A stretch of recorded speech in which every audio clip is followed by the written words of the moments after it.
میں مبلغ بنوں سنتوں کا، خوب چرچا کروں سنتوں کا۔ الحمدللہ رب العالمین والصلاة والسلام علی خاتم النبیین، اما بعد فاعوذ باللہ من الشیطان الرجیم، بسم اللہ الرحمن الرحیم۔ الصلاة والسلام علیک یا رسول اللہ وعلی آلک واصحابک یا حبیب اللہ۔ الصلاة والسلام علیک یا نبی اللہ وعلی آلک واصحابک یا نور اللہ۔ رسول اللہ صلی اللہ علیہ وآلہ وسلم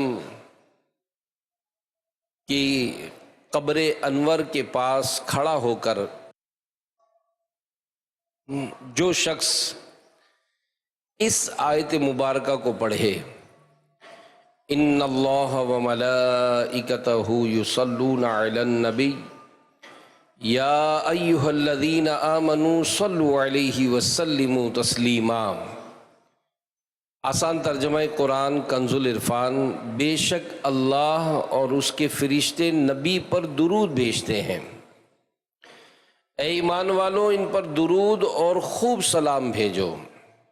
یعنی آیت مبارکہ پڑھ کر اس کے بعد صلی اللہ علیہ یا محمد، یعنی یا رسول اللہ صلی اللہ علیہ وآلہ وسلم، اللہ پاک آپ پر رحمت نازل فرمائے، 70 مرتبہ پڑھے یہ تو فرشتہ ندا کرتا ہے کہ اے فلاں، اللہ پاک تجھ پر بھی رحمت نازل فرمائے، تیری ضرورت پوری ہوگی۔ صلو علی الحبیب صلی اللہ علی محمد وعلی آلہ وصحبہ وبارک وسلم۔ یہاں میں ضمناً ایک بات ضرور عرض کروں گا، الحمدللہ دنیا بھر سے عاشقان رسول کے قافلے سوئے مکہ سوئے مدینہ عمرہ کے لیے جاتے ہی ہیں، اور انشاءاللہ پھر حج کے لیے بھی قافلے جاتے ہیں۔ تو مجلس حج و عمرہ ادارہ اسلامی کا ایک اہم شعبہ ہے، اس کے تحت عمرہ پر جانے والوں کو عمرے کی تربیت دی جاتی ہے، حج پر جانے والوں کو حج کی تربیت دی جاتی ہے۔ اللہ توفیق دے جب کبھی مکہ مدینے کی حاضری کا قصد ہو تو عمرہ تربیتی اجتماع یہ ضرور منعقد کرے۔ اگر آپ کا کوئی گروپ جا رہا ہے، مبلغ دعوت اسلامی کو بلا لیں۔ اچھا آپ کہیں گے مبلغ دعوت اسلامی نہیں ہے، تو الحمدللہ مدنی چینل کے کئی سلسلے اس کی تربیت کے موجود ہیں، یوٹیوب چینل پہ بھی موجود ہیں، اور پھر باقاعدہ مجلس نے IT نے اس کی اپلیکیشن بنائی ہے کہ آپ کو مکے جانا ہے تو کون کون سے مرحلے پر کیا کیا کرنا ہے، مدینے جانا ہے تو کیا انداز اختیار کرنا ہے۔ تو انشاءاللہ الکریم اگر وہ اپلیکیشن ڈاؤن لوڈ کر لیں گے تو قدم بقدم آپ کی انشاءاللہ رہنمائی ہوتی رہے گی انشاءاللہ۔ گزشتہ اجتماعات میں ہم نے سورہ فاتحہ کی وضاحت اور اس سے ملنے والے مدنی پھول سننے کی سعادت حاصل کی تھی، اور انشاءاللہ الکریم سورہ بقرہ کی آج ابتدا ہوگی۔ اللہ پاک ہمیں خوب ذوق و شوق کے ساتھ مکمل بیان سننے، سمجھنے اور دوسروں تک پہنچانے کی توفیق عطا فرمائے۔ سورہ بقرہ یہ مدینہ منورہ میں نازل ہونے والی سب سے پہلی سورت ہے، اور اس میں 40 رکوع اور 286 آیات ہیں۔ سورہ بقرہ یہ قرآن پاک کی سب سے بڑی، بہت بابرکت اور فضیلت والی سورت ہے۔ حضرت انس بن مالک رضی اللہ عنہ فرماتے ہیں کہ ہم صحابہ کرام علیہم رضوان میں سے جو کوئی سورہ بقرہ اور سورہ آل عمران سیکھ لیتا تو ہمارے درمیان اس کو بہت بلند رتبہ سمجھا جاتا تھا، اور یہ بڑی سعادت ہوتی ہے جب کبھی بیان سنیں، مطالعہ کریں، اسٹڈی کریں، اور اس میں کوئی ایسی بات سمجھنے کا موقع ملے جیسے ایک اسلام بھائی کے متعلق مجھے پتا ہے کہ انہوں نے، بلکہ ایک بزرگ کا بھی واقعہ ہے، امیر اہل سنت نے لکھا ہے کہ وہ مسجد میں بیٹھے قرآن پڑھایا کرتے تھے، تو ان سے پوچھا گیا کہ حضرت آپ پڑھاتے ہی رہتے ہیں؟ تو کہا کہ اللہ کے نبی صلی اللہ علیہ وسلم نے ارشاد فرمایا تم میں سب سے بہتر وہ ہے جو قرآن پڑھے دوسروں کو پڑھائے۔ تو اس حدیث نے مجھے مسجد میں بٹھا کے رکھا ہوا ہے۔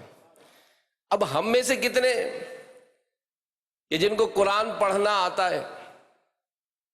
چلو چند ایک کو پڑھنا آتا ہے، نہیں آتا، تو دونوں کے لیے فضیلت ہے نا، پڑھنے والے کے لیے بھی فضیلت ہے، پڑھانے والے کے لیے بھی فضیلت ہے۔ تو جنہیں پڑھنا آتا ہو وہ پڑھائیں، جو نہیں پڑھ سکتے وہ پڑھ لیں۔ پھر یہ سنا کہ سب میں اس کو بلند رتبہ سمجھا جاتا کون؟ سورہ بقرہ اور سورہ آل عمران سمجھنے والے۔ تو کیا ہم میں کو ایسا شوق کہ ہم بھی یہ سیکھیں؟ کیسے سیکھیں؟ الحمدللہ دعوت اسلامی کے مدرسۃ المدینہ بالغان اور جو تفاسیر سیکھنے کا جو ذریعہ ہے بہترین فیضان آن لائن اکیڈمی، اس میں آپ داخلہ لے لیں۔ حدیث پاک میں سورہ بقرہ اور سورہ آل عمران کو دو چمکدار سورتیں کہا گیا ہے۔ اللہ پاک کے سب سے آخری نبی صلی اللہ علیہ وآلہ وسلم نے فرمایا کہ دو چمکدار سورتوں سورہ بقرہ اور سورہ آل عمران کی تلاوت کیا کرو، کیونکہ روز قیامت یہ دونوں سورتیں اپنے پڑھنے والے کی شفاعت کریں گی۔ اور ایک اور مقام پر رسول اللہ صلی اللہ علیہ وآلہ وسلم نے فرمایا کہ سورہ بقرہ کی تلاوت کیا کرو، کیونکہ سورہ بقرہ کو لازم پکڑ لینا برکت ہے، اس کو چھوڑ دینا حسرت ہے، اور جادوگر اس کا مقابلہ کرنے کی طاقت نہیں رکھتے۔ ایک مرتبہ حضرت عبداللہ بن مسعود رضی اللہ عنہ تشریف فرما تھے، لوگوں کو دین سکھا رہے تھے۔ آپ نے ایک واقعہ سناتے ہوئے فرمایا کہ ایک صحابی رسول رضی اللہ عنہ کہیں جا رہے تھے، راستے میں انہیں شیطان مل گیا۔ ان صحابی رسول رضی اللہ عنہ نے شیطان کو پکڑ لیا، دونوں کے درمیان کشتی ہوئی۔ صحابی رسول رضی اللہ عنہ نے شیطان کو نیچے گرا دیا۔ شیطان کہنے لگا مجھے چھوڑ دیجئے، میں آپ کو ایک بات بتاتا ہوں۔ صحابی رسول رضی اللہ تعالیٰ عنہ نے شیطان کو چھوڑ دیا، وہ شیطان اپنی زبان سے پھر گیا، اس نے بات نہ بتائی۔ صحابی رسول رضی اللہ عنہ نے دوبارہ شیطان کو پکڑا، پھر اس کو گرایا۔ اب کی بار پھر شیطان بولا مجھے چھوڑ دیجئے، میں آپ کو ایک عجیب بات بتاؤں گا۔ صحابی رسول رضی اللہ عنہ نے پھر چھوڑ دیا، شیطان نے پھر کہا میں نہیں بتاؤں گا۔ ان صحابی رسول رضی اللہ تعالی عنہ نے تیسری مرتبہ پھر شیطان کو پکڑا، نیچے گرایا، اور اب کی بار اس کے سینے پر بیٹھ کر اس کے گلے پر انگوٹھا رکھ کر کہا بتاؤ تو چھوڑوں گا ورنہ نہیں چھوڑوں گا۔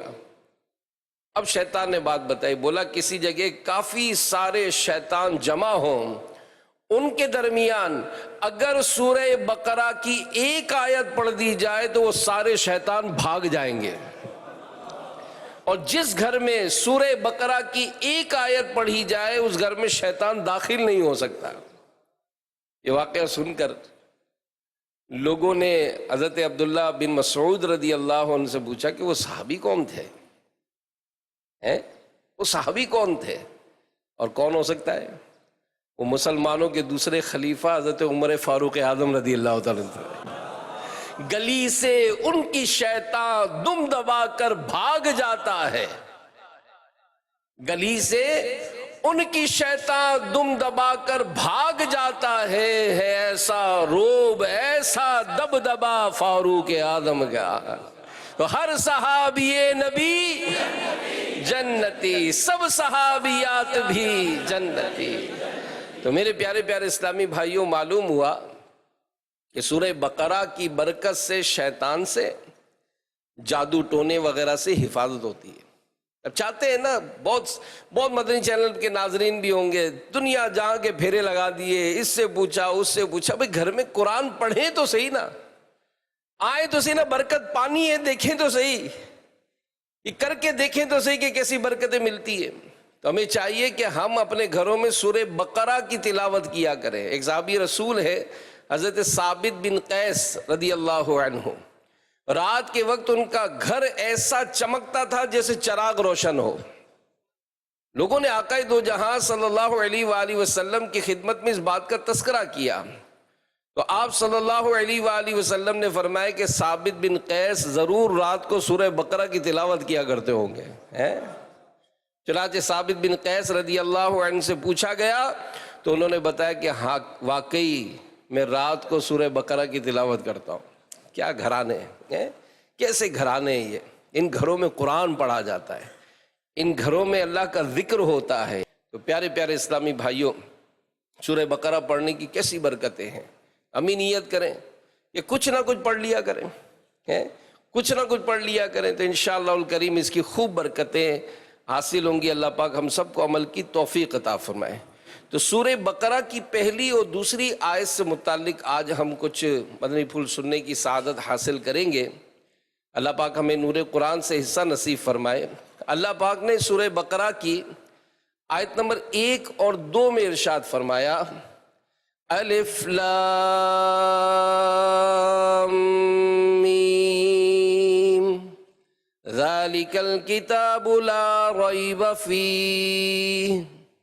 آسان ترجمہ قرآن الف لام میم، وہ بلند رتبہ کتاب جس میں کسی شک کی گنجائش نہیں.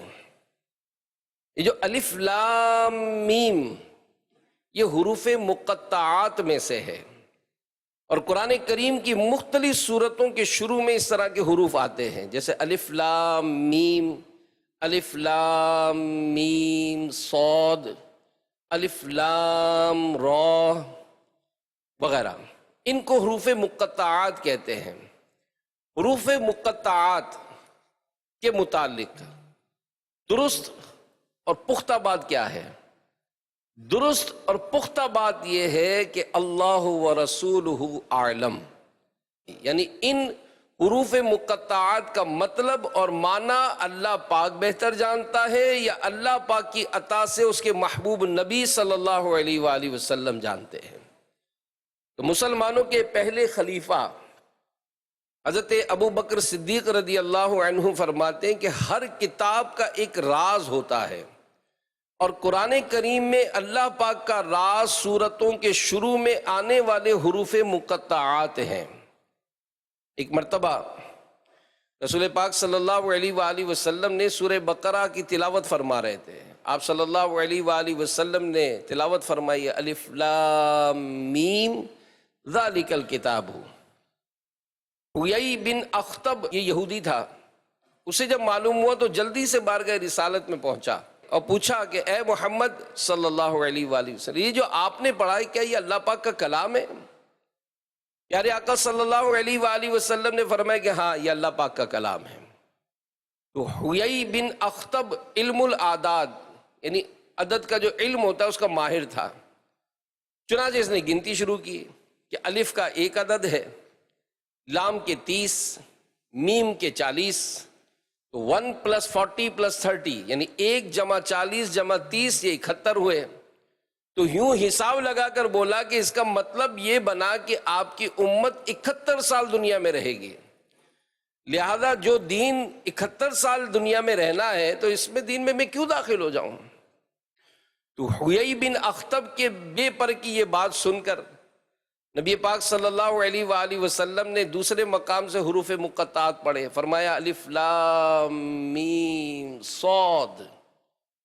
تو حیی بن اخطب نے دوبارہ گنتی شروع کی کہ الف کا 1 عدد، لام کے 30، میم کے 40 اور صاد کے 90.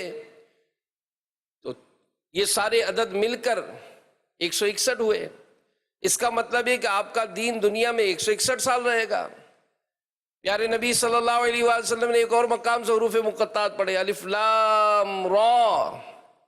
تو حیی بن اخطب بولا یہ تو پہلے سے زیادہ ہو گئے، الف کا 1 عدد، لام کے 30 اور را کے 200، یہ کل ملا کر 231 ہوئے. آپ کا دین 231 سال رہے گا.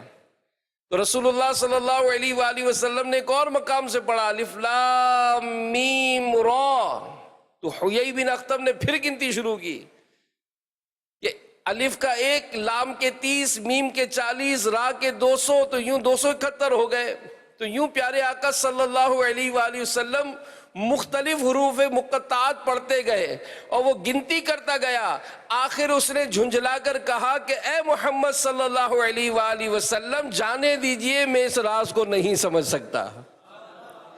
سبحان اللہ، کیا شان ہے قرآن کریم کی بھی اور صاحب قرآن کی بھی۔ اعلیٰ حضرت نے کہا نا، تیرے آگے یوں ہیں دبے لچے فصحاء عرب کے بڑے بڑے، کوئی جانے منہ میں زبان نہیں بلکہ جسم میں جان نہیں۔ صلو علی الحبیب صلی اللہ علی محمد۔ تو بہرحال حروف مقطعات، ان کے معنی کیا ہیں یہ اللہ پاک بہتر جانتا ہے، یا اللہ پاک کے رسول جانتے ہیں۔ بعض مفسرین نے، علماء نے قرآن و حدیث کی روشنی میں ان حروف مقطعات کی جائز تعویلات کی ہیں۔ ان میں سے ایک تعویل یہ ہے کہ حروف مقطعات اصل میں قسمیں ہیں، یعنی الف سے کوئی چیز بنتی ہے، اللہ پاک نے اس کی قسم ارشاد فرمائی، یوں ہی لام اور میم سے بھی کوئی چیز بنتی ہے، اللہ پاک نے ان کی قسم ارشاد فرمائی، یوں یہ تین قسمیں ارشاد فرما کر اللہ پاک نے فرمایا ذالک الکتاب لا ریب فیہ، وہ بلند رتبہ کتاب جس میں کسی شک کی گنجائش نہیں۔ اب وہ چیزیں کیا ہیں؟ الف لام اور میم سے کیا بنتا ہے؟ مفسرین کرام کے مختلف اقوال ہیں۔ عاشق ماہ رسالت اعلیٰ حضرت رحمۃ اللہ تعالیٰ نے اس بارے میں بڑی ایمان افروز بات لکھی، آپ فرماتے ہیں کہ الف سے مراد پیارے آقا کی حالت قیام، لام سے مراد نبی پاک صلی اللہ علیہ وآلہ وسلم کی حالت رکوع، اور میم سے مراد میرے نبی صلی اللہ علیہ وآلہ وسلم کی حالت سجدہ۔ تو یوں مطلب بنے گا کہ اے محبوب صلی اللہ علیہ وآلہ وسلم، آپ کے قیام، آپ کے رکوع اور آپ کے سجدے کی قسم قرآن لا ریب کتاب ہے۔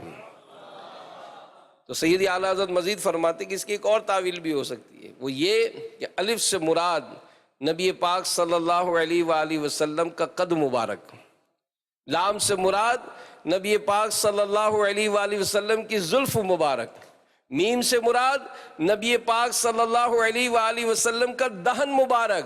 تو مطلب بنے گا اے محبوب صلی اللہ علیہ وآلہ وسلم، آپ کے قد مبارک، زلف عنبری، خوشبودار دہن مبارک کی قسم قرآن لا ریب کتاب ہے۔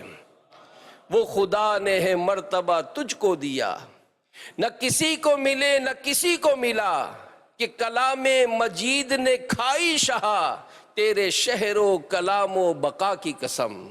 تو میرے پیارے پیارے اسلامی بھائیوں، اللہ پاک فرماتا ہے ذالک الکتاب لا ریب فیہ، وہ بلند رتبہ کتاب جس میں کسی شک کی گنجائش نہیں۔ تو انبیاء کرام علیہم رضوان کو دو چیزیں خصوصیت کے ساتھ عطا کی جاتی ہیں، وحی اور معجزہ۔ یہ دونوں الگ الگ چیزیں ہوتی ہیں۔ وحی آتی ہے مخلوق کی ہدایت کے لیے، یہ گویا ایک دعویٰ ہوتا ہے، یعنی نبی علیہ السلام لوگوں کو اللہ پاک کا کلام سنا کر گویا یہ دعویٰ کرتے ہیں کہ میں اللہ کا نبی ہوں اور یہ کلام اللہ پاک نے مجھ پر نازل فرمایا ہے۔ اس دعوے کی دلیل کے لیے انبیاء کو معجزے عطا کیے جاتے ہیں، یعنی لوگ جب دلیل مانگتے ہیں کہ ہم کیسے مان لیں کہ آپ اللہ کے نبی ہیں، تو انبیاء کرام علیہ السلام انہیں معجزات دکھاتے ہیں۔ جیسے حضرت موسیٰ علیہ السلام فرعون کے دربار میں تشریف لائے، اعلان نبوت فرمایا، تو فرعون نے اس پر دلیل مانگی، تو آپ نے اپنا عصا مبارک جو لکڑی کا تھا زمین پر ڈالا، وہ فوراً سانپ بن گیا۔ یہ معجزہ تھا۔ اسی طرح دیگر انبیاء کرام کو بھی یہ خصوصی چیزیں وحی اور معجزات عطا کیے جاتے ہیں، لیکن قربان جائیے اللہ پاک نے اپنے پیارے نبی صلی اللہ علیہ وآلہ وسلم کو نرالی شان عطا فرمائی۔ اللہ پاک نے سرکار علی وقار صلی اللہ علیہ وآلہ وسلم کو بے شمار معجزات عطا تو کیے ہی، ساتھ ساتھ آپ پر جو وحی نازل فرمائی، جو قرآن اتارا، اسے بھی آپ کو معجزہ بنا دیا گیا۔ یعنی آپ صلی اللہ علیہ وآلہ وسلم پر اس شان سے وحی نازل فرمائی کہ اگر بالفرض قرآن کے ساتھ الگ سے کوئی معجزہ نہ بھی دیا جاتا، پھر بھی قرآن خود اس بات کی دلیل ہے کہ یہ کسی بندے کا نہیں بلکہ اللہ کا کلام ہے۔ کفار نے سچے نبی، اچھے نبی، ہمارے نبی صلی اللہ علیہ وآلہ وسلم پر اعتراض کیا تھا۔ ترجمہ کنز العرفان، جس کو قرآن میں بتایا گیا، بل قالوا اضغاث احلام بل افتراہ بل ہوا شاعر، بلکہ کافروں نے کہا جھوٹے خواب ہیں، بلکہ خود اس نبی نے اپنی طرف سے بنا لیا ہے، بلکہ یہ شاعر ہیں۔ یہ کفار نے نبی پاک صلی اللہ علیہ وآلہ وسلم پر معاذ اللہ اعتراض کیا کہ جس کلام کو آپ وحی کہتے ہیں یہ اللہ کا کلام نہیں ہے۔ اس پر یہ ثابت کرنے کے لیے کہ یہ واقعی اللہ پاک کا کلام ہے، آپ صلی اللہ علیہ وآلہ وسلم واقعی اللہ پاک کے سچے نبی ہیں، کسی الگ دلیل کی ضرورت نہیں تھی۔ اللہ پاک نے فرمایا وَإِن كُنتُمْ فِي رَيْبٍ مِّمَّا نَزَّلْنَا عَلَىٰ عَبْدِنَا فَأْتُوا بِسُورَةٍ مِّن مِّثْلِهِ وَادْعُوا شُهَدَاءَكُم مِّن دُونِ اللَّهِ، اور اگر تمہیں اس کتاب کے بارے میں کوئی شک ہو جو ہم نے اپنے خاص بندے پر نازل کی ہے تو تم اس جیسی ایک صورت بنا لاؤ اور اللہ کے علاوہ اپنے سارے مددگاروں کو بلا لو۔ یعنی کفار مکہ، اگر تمہیں شک ہے کہ جو کلام مجید ہمارے محبوب صلی اللہ علیہ وآلہ وسلم تلاوت کرتے ہیں یہ اللہ کا کلام نہیں ہے، تو پھر ایسا کلام تم بھی بنا کے دکھا دو۔ تم کہتے ہو یہ کہانیاں ہیں تو ایسی کہانیاں تم بھی بنا لاؤ۔ اگر یہ شاعری ہے تو تم میدان شاعری میں بڑے ماہر ہو، شاعری کر کے دکھا دو۔ پھر بھی یہ ضروری نہیں کہ تم میں سے کوئی ہی شخص ایسا کرے، نہیں، تم سب اہل عرب مل جاؤ، دنیا بھر کے شاعروں کو اکٹھا کر لو، سب مل کر ایسا کلام بنا کر دکھا دو۔ اگر نہ بنا سکو اور یقیناً تم نہیں بنا سکو گے تو مان لو کہ قرآن مجید یہ اللہ کا کلام ہے، کسی انسان کا نہیں، اور ہمارے محبوب صلی اللہ علیہ وآلہ وسلم یہ اللہ کے سچے نبی ہیں۔ تو معلوم ہوا کہ دیگر انبیاء کرام علیہ السلام کو وحی الگ عطا ہوتی تھی، معجزہ الگ دیا جاتا تھا، لیکن محبوب کریم صلی اللہ علیہ وآلہ وسلم کی نرالی شان ہے۔ اللہ پاک نے آپ کو سراپا معجزہ بنایا، ساتھ ہی وحی بھی وہ عطا فرمائی جو صرف وحی نہیں بلکہ معجزہ بھی ہے، اور یہ قرآن دائمی معجزہ ہے۔ پیارے آقا صلی اللہ علیہ وآلہ وسلم دنیا سے ظاہری پردہ فرما چکے، لیکن معجزہ وحی قرآن اب بھی موجود ہے۔ قیامت تک آنے والا کوئی فرد بھی قرآن کریم اٹھائے، سچے دل سے تعصب کی عینک اتار کر پڑھے سمجھے، انشاءاللہ الکریم پکار اٹھے گا کہ محمد صلی اللہ علیہ وآلہ وسلم اللہ پاک کے سچے نبی ہیں۔ آج سائنس کا دور ہے نا، اور کچھ عرصے پہلے الٹرا ساؤنڈ جو مشین ہے ایجاد نہیں ہوئی تھی، سائنس ابھی تحقیقات ہی کر رہے تھے کہ ماں کے پیٹ میں بچہ کیسے بنتا ہے، نطفہ یکدم انسانی شکل کیسے اختیار کر لیتا ہے، مختلف مراحل سے گزرنے کے بعد انسانی شکل اختیار کیسے کرتا ہے۔ تو امریکہ کا ایک ڈاکٹر تھا مارشل جانسن، وہ بھی تحقیقاتی ٹیم میں شامل تھا۔ ایک مرتبہ اس کی ایک مسلمان سے ملاقات ہوئی، ملاقات کے دوران مسلمان نے قرآن کریم کی آیت ڈاکٹر کو سنائی کہ اللہ پاک فرماتا ہے وَقَدْ خَلَقَكُمْ أَطْوَارًا، سورہ نوح کی آیت نمبر 14 میں ہے یہ ترجمہ کنز العرفان۔ حالانکہ اس نے تمہیں کئی حالتوں سے گزار کر بنایا۔ تو ڈاکٹر جانسن کرسی پر بیٹھا ہوا تھا، جب اس نے یہ آیت سنی تو حیرانی میں یکدم کھڑا ہو گیا اور تعجب سے بولا یہ ناممکن ہے، قرآن میں ایسی آیت نہیں ہو سکتی۔ مسلمان نے اسے آیت دکھائی اور ساتھ ہی دیگر آیات جو انسانی تخلیق کے موضوع پر ہیں وہ بھی دکھائی۔ یہ دیکھ کر ڈاکٹر بولا دو صورتیں ہو سکتی ہیں، یا تو محمد صلی اللہ علیہ وآلہ وسلم کے پاس الٹرا ساؤنڈ مشینیں تھیں، انہوں نے الٹرا ساؤنڈ کے ذریعے دیکھ کر یہ کلام بنا لیا، مگر یہ ہو نہیں سکتا کہ 1400 سال پہلے الٹرا ساؤنڈ مشین کا تصور ہی نہیں تھا۔ لہذا پھر دوسری صورت یہی کہ یہ کسی انسان کا نہیں بلکہ اللہ رب العالمین کا کلام ہے، اور محمد صلی اللہ علیہ وآلہ وسلم اللہ پاک کے سچے رسول ہیں۔ سبحان اللہ، صلو علی الحبیب صلی اللہ علی محمد۔ تو پیارے پیارے اسلامی بھائیوں، سورہ بقرہ کے حوالے سے ہم سن رہے ہیں، اللہ پاک ارشاد فرماتا ہے ذالک الکتاب لا ریب فیہ، وہ بلند رتبہ کتاب جس میں کسی شک کی گنجائش نہیں۔ علماء نے اس کی مختلف وجوہات اور مختلف اس کے زاویے بھی بیان کیے ہیں۔ ایک یہ کہ قرآن کریم کے لا ریب ہونے کی ایک وجہ یہ کہ انتہائی جامع کلام ہے، اس کے ایک ایک لفظ میں علم کے ایسے سمندر رکھ دیے گئے ہیں کہ انسانی عقل حیران رہ جاتی ہے۔ سورہ اخلاص قل هو اللہ احد، یہ سورت ہے نا، اس کی کل 4 آیتیں ہیں، اس میں سے 15 الفاظ ہیں اور صرف 47 حروف ہیں۔ ان 15 الفاظوں میں پورا علم توحید بیان کیا گیا ہے۔ علماء کرام نے سورہ اخلاص کی تفسیر میں سینکڑوں صفحات پر مشتمل کتابیں لکھی ہیں۔ ایسے ہی سورہ کوثر انا اعطیناک الکوثر، اس کی صرف 3 آیتیں، 10 الفاظ ہیں۔ ان 10 الفاظ میں ایسے کمال انداز میں شان مصطفیٰ بیان کی گئی اور ایسے ایسے علم کے موتی اس میں رکھ دیے گئے کہ واہ سبحان اللہ۔ سورہ کوثر کی تفسیر میں بھی علماء کرام نے پوری پوری جلدیں کتابیں لکھی ہوئی ہیں۔ بے سورہ فاتحہ سبحان اللہ، اس کی بھی بڑی شان ہے۔ اس کے کل 27 الفاظ ہیں۔ ان 27 الفاظوں میں کم و بیش 104 آسمانی کتابوں کا خلاصہ بیان کیا گیا ہے۔ تو ایسا جامع کلام چند لفظوں میں اتنے معنی رکھنا، علم کے ایسے سمندر سمو دینا کسی انسان کے بس کی بات نہیں، یقیناً یہ اللہ رب العالمین ہی کا کلام ہے۔ ایک مرتبہ مسلمانوں کے دوسرے خلیفہ حضرت عمر فاروق اعظم رضی اللہ عنہ یہ مسجد نبوی شریف میں آرام فرما رہے تھے۔ اچانک آپ نے سنا کوئی بلند آواز سے کلمہ شہادت پڑھ رہا تھا۔ حضرت عمر فاروق اعظم رضی اللہ عنہ نے آنکھیں کھولیں، دیکھا غیر مسلم ہے۔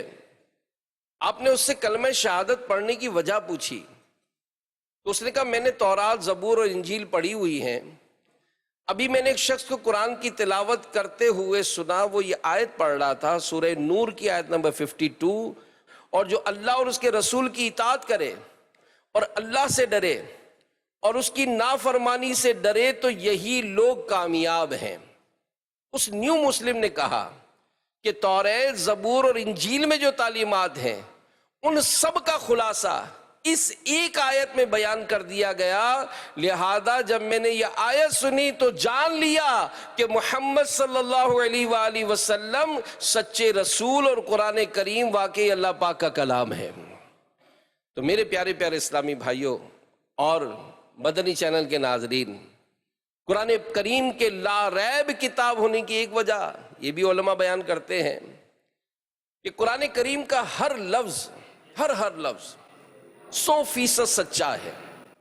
قرآن کریم میں بے شمار بہت ساری پیشن گوئیاں آئندہ کی باتیں کی گئی ہیں، اور قرآن کریم میں جتنی پیشن گوئیاں ہوئیں سب کی سب من و عن، یعنی 100% ہو بہو سچ ثابت ہوئی ہیں۔ ایک مثال میں آپ کو سناتا ہوں۔ تبدیلی قبلہ کا واقعہ بڑا مشہور ہے۔ نبی پاک صلی اللہ علیہ وآلہ وسلم جب مکہ پاک میں تشریف فرما تھے تو نماز میں کعبہ کی طرف رخ فرماتے تھے۔ پھر جب ہجرت کر کے مدینہ منورہ تشریف لائے تو آپ نے مسجد اقصیٰ کو قبلہ بنایا۔ تو 17 ماہ کے بعد یہ قبلہ تبدیل ہوا اور اللہ پاک نے دوبارہ کعبہ شریف کو قبلہ بنانے کا حکم دیا۔ اس تبدیلی قبلہ پر اس وقت کے کافروں نے بہت سارے اعتراض کیے، ان کے جوابات دیے گئے۔ ایک انوکھی اور نرالی بات جو تھی وہ یہ کہ قبلہ تبدیل ہونے کے بعد ابھی کافروں نے اعتراضات نہیں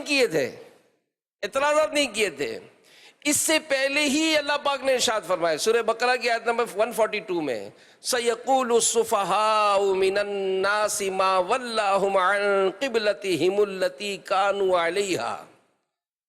ترجمہ کنز العرفان، اب بے وقوف لوگ کہیں گے ان مسلمانوں کو ان کے اس قبلے سے کس نے پھیر دیا جس پر یہ پہلے تھے۔ یہ ترجمہ ہے اس کا۔ ابھی انہوں نے اعتراض رد نہیں کیے تھے، ان قریب کریں گے۔ اب ذرا غور فرمائیے کہ کافر اسلام کو مٹانے کے لیے ایڑی چوٹی کا زور لگاتے تھے، پیسہ خرچ کرتے تھے، سازشیں رچاتے تھے۔ بڑی آسان بات تھی، زبان ان کے منہ میں تھی، وہ اپنی زبانوں پر تالا لگا کر رکھتے، اعتراض نہ کرتے۔ اگر وہ اعتراض نہ کرتے تو قرآن کی آیت جھوٹی ثابت ہو جاتی کہ دیکھو قرآن کہتا ہے کہ ہم اعتراض کریں گے، ہم نے تو کیا ہی نہیں۔ جب ایک آیت جھوٹی ہو جاتی تو پورے قرآن سے اعتماد اٹھ جاتا۔ مگر قربان جائیے کہ قرآن یہ اللہ کا کلام ہے، اس کا ہر لفظ سچا ہے۔ جو قرآن نے کہہ دیا وہ ہو کر رہا۔ اللہ پاک نے فرما دیا کہ وہ اعتراض کریں گے تو انہوں نے واقعی اعتراض کیا، اور رب کریم نے ان کے اعتراضات کے جوابات بھی ارشاد فرما دیے۔ سبحان اللہ، سبحان اللہ۔ ایک پی ایچ ڈی اسکالر تھا، اس نے میتھس میں، علم ریاضی میں پی ایچ ڈی کر رکھی تھی۔ غیر مسلموں کا عموماً بچپن ہی سے منفی ذہن بنا دیا جاتا تھا، ابھی بھی بنا دیا جاتا ہے۔ انہیں سمجھا دیا جاتا ہے کہ قرآن اچھی کتاب نہیں، اس کو ساری زندگی نہ قرآن پڑھتے نہ سمجھتے کہ ان پر حق واضح ہوتا۔ خیر، یہ پی ایچ ڈی اسکالر جو تھا، اس نے ایک دن سوچا کہ میں قرآن پڑھ کر اس سے کچھ سیکھنا تو نہیں ہے، چلو اس میں سے کچھ غلطیاں ہی نکالتا ہوں۔ استغفر اللہ۔ الحمدللہ قرآن میں نہ تو کوئی غلطی ہے، نہ نکال سکتا ہے، نہ اس میں سے نکلی ہے کوئی۔ بہرحال اس نے غلطیاں نکالنے کی نیت سے قرآن کریم پڑھنا شروع کیا۔ غلطی تو کیا نکالنی تھی، پاکیزہ کلام کی برکت سے وہ کلمہ پڑھ کر مسلمان ہو گیا۔ اہل منطق سربا سجدہ رہ گئے، اہل منطق سربا سجدہ رہ گئے، پڑھ لیا جب فلسفہ قرآن کا ہم۔ تو اس نے قرآن کریم پڑھ کر کلمہ کیوں پڑھا؟ وہ کون سی ایسی خاص بات تھی جس سے وہ متاثر ہوا؟ اس تعلق سے اس نے خود ایک مضمون لکھا۔ اس مضمون میں لکھتا ہے کہ جب میں نے سورہ لہب پڑھی تو میں سمجھ گیا کہ قرآن پاک یہ اللہ کا کلام ہے، کہ اللہ پاک نے فرمایا سَيَصْلَىٰ نَارًا ذَاتَ لَہَبٍ، اب وہ شعلوں والی آگ میں داخل ہوگا۔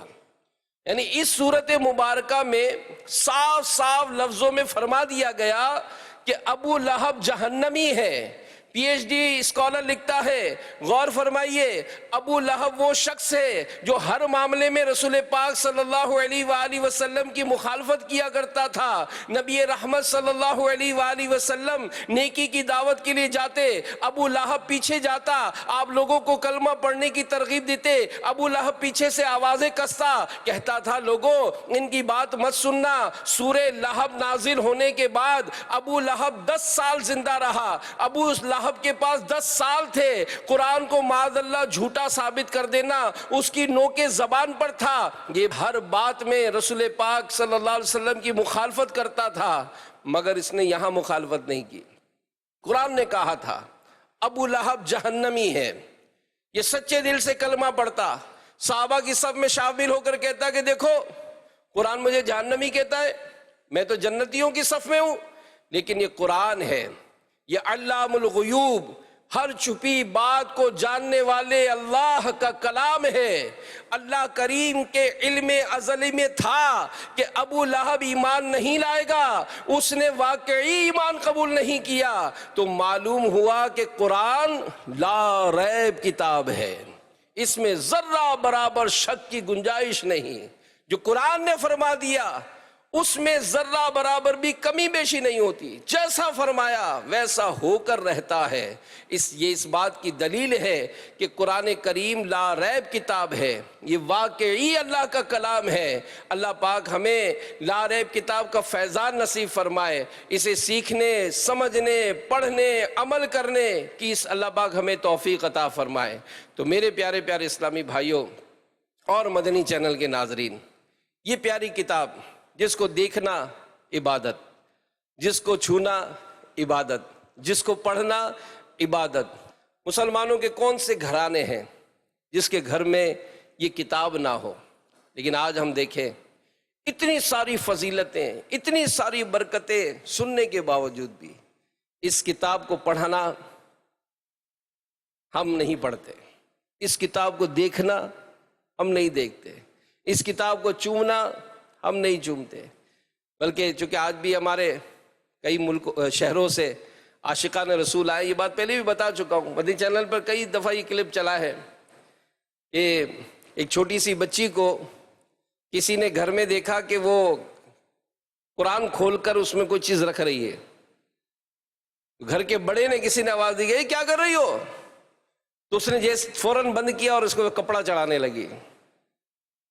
تو اس آنے والے نے پوچھا, بیٹا یہ کیوں کھول کے بیٹھی ہیں, کیا رکھا ہے اس میں آپ نے, کھولو اس کو. اب اس نے جب کھولا, اس کو کپڑا ہٹایا, نکالا, اور جیسے ہی قرآن کھولا تو اس میں کچھ رقم رکھی تھی. اس نے کہا, بیٹا اب رقم اس میں رکھتی ہے, یہ رکھنے کی جگہ ہے. اس چھوٹی سی بچی نے کہا کہ جی وہ گھر میں یہی تو ہے جس کو کوئی کھولتا نہیں ہے. یعنی میں اپنی چیز اگر دراز میں رکھوں تو چھوٹا بڑا بھائی لے جائے گا, کوئی بھی اٹھا کر میری چیز لے جائے گا, تو یہی وہ چیز ہے کہ جس کو کوئی کھول کر دیکھتا نہیں. ہمارے لیے کتنی بڑی اس میں عبرت ہے, کتنی بڑی عبرت ہے کہ ہم اس کتاب کو نہیں دیکھتے.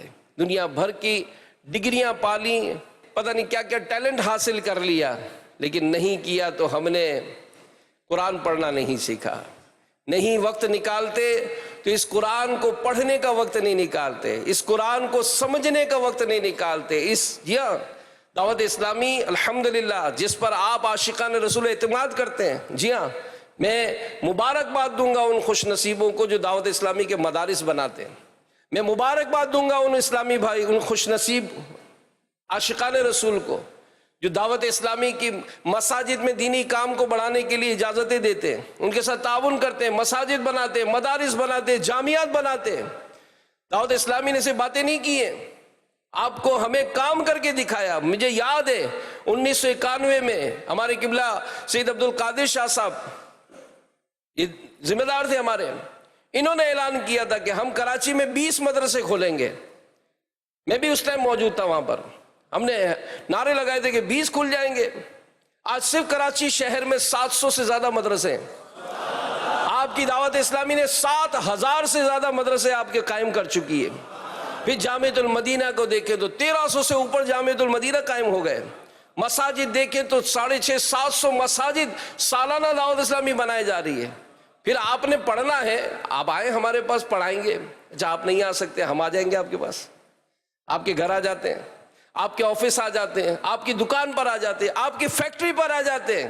اور کوئی اگر یوں کہتا ہے کہ جناب میرا تو کوئی بیٹھنے کی بھی جگہ نہیں, میں آؤٹ ڈور ہوتا ہوں, ہم آپ کو نہیں چھوڑیں گے, ہم آپ کو آن لائن پڑھا دیں گے. آپ پڑھنے والے بنے, آپ اپنے بچوں کو پڑھانے والے بنے. اور قرآن سمجھنا ہے تو تفسیر قرآن بھی دی نا آپ کو, تفسیر صراط الجنان 10 جلدوں میں. آپ کہیں گے نا 10 جلدیں تو بہت زیادہ ہیں, ٹھیک ہے فہم القرآن لینے, 1 جلد میں پورا قرآن حرف بہ حرف ترجمے کو الگ سے شائع کیا ہے. پھر اس کی اپلیکیشنز بنا دی گئی ہیں. انشاءاللہ الکریم اللہ پاک ہمارے رکن شورا کو نظر بد سے بچائے, حاجی عبدالحبیب بھائی, یہ پورا تفسیر قرآن یہ انہوں نے ریکارڈ کرا دیا ہے. یعنی آپ پڑھنے کیا نہیں ہے تو صرف سن لے بھائی, کان میں لگا لے, سنتے رہیے آپ. یہ سب کیا ہے؟ آپ سوچیں کہ اگر آج ہم اپنی دعوت اسلامی کو زکوٰۃ, آج اپنی دعوت اسلامی کو اپنا فطرہ, آج اپنی دعوت اسلامی کو ڈونیشن دیتے ہیں, تو یہ دعوت اسلامی کرتی کیا ہے؟ ہماری نسلوں پر احسان کیا اس نے, ہم پر احسان کیا ہے, ہماری نسلوں پر احسان کیا ہے. کہ اگر آج کے جو حالات ہم دیکھتے ہیں کہ ان حالات میں ہم اپنی نسلوں کو کن کے ہاتھوں میں چھوڑ کر جائیں, تو دعوت اسلامی کے ہاتھوں میں چھوڑ کے جائیں. اللہ پاک امیر اہل سنت کو سلامت رکھے کہ یہ ایسا باغ سجایا ہے, یہ ایسا کام کیا ہے کہ ہم دنیا سے چلے بھی جائیں گے, انشاءاللہ یہ رونق سدا قائم رہے گی. لیکن میں آپ کو کہوں گا کہ یہ کام ظاہر مستقل کرنا ہوتا ہے, مستقل کرنا ہوتا ہے. لہذا اس کے لیے احتیاط کرنا, اس کے لیے اپنی مالی معاونت پیش کرتے رہنا, اس کے لیے آگے بڑھ کر, جی ہاں آپ اگر دیتے ہیں تو آپ کو فون نہیں کرنا پڑے. دعوت اسلامی والے پھر آپ کو یاد دلائے کہ حضور وہ پچھلے سال آپ نے رمضان میں دیا تھا تو اس بار بھی کچھ آپ تعاون کریں نا. کیوں بھائی, آپ کے سامنے کام ہے, اربوں روپے کے اخراجات ہیں, کیسے اس کو پورا کریں گے؟ لہذا دل و جان سے اس قرآن و سنت کی عظیم تحریک دعوت اسلامی کو پروان چڑھائیں. یقین مانیں ہم جس چھوٹے عمر میں تھے, ہم تو رمضان کا جب مجھے وہ منظر یاد آتا ہے کہ کیونکہ ہم بازاروں میں ہی تھے, 12-13 سال ہماری دکانیں تھی تو بازار میں ہی تھے ہم، تو دیکھتے تھے کہ بڑی عمر کے افراد رمضان کا روزہ نہیں رکھتے تھے. آخر یہ آج کیا جذبہ ہے کہ رجب شریف کے روزے میں آپ کو ملواتا ہوں. جی ہاں، میں آپ کو ملواتا ہوں 12-15 سال کے بچوں کو جو رجب کے پورے روزے رکھ رہے ہیں. یہ کیا جذبہ ہے؟ یہ کیا جذبہ ہے کہ کس طرح سے شوق دلا دیا گیا، کس طرح سے اس کام کو آگے بڑھا دیا گیا. بزرگوں کے ایام منائے جا رہے ہیں تو نیازیں کی جا رہی ہیں، روزے رکھے جا رہے ہیں. پھر اس قرآن کی تعلیم کو عام کرنے کے لیے آپ سوچیں صحیح کیسا ایک نیٹ ورک بنایا ہے، اور پھر اس شوق کو بڑھایا جاتا ہے کہ آپ اس میں آگے بڑھیں، شوق آگے بڑھائیں، اپنی اولاد کو حافظ قرآن بنائیں. اور اس اولاد کو بھی چاہیے، جی ہاں، کوئی عزم کرے نا، کوئی حوصلہ کرے تو صحیح، پھر کیسے اس کی راہیں آسان ہو جاتی ہیں. تو آج جو سالانہ تقریباً 8,500 حافظ یہ آپ کی دعوت اسلامی بنا رہی ہے. میں ان والدین کو مبارکباد دوں گا، اور جتنے حافظ ہو چکے میں ان کو بھی دعوت دیتا ہوں کہ اپنی اس دعوت اسلامی کو اور مزید مضبوط کرنے کے لیے، ترقی دلانے کے لیے کوششیں کریں. اللہ پاک ہماری اس دعوت اسلامی کو نظر بد سے بچائے، اور نور قرآن، فیضان قرآن سے ہمیں، ہماری نسلوں کو مالا مال فرمائے. آمین بجاہ خاتم النبیین صلی اللہ علیہ وآلہ وسلم. میں مبلغ بنوں سنتوں کا، خوب چرچا کروں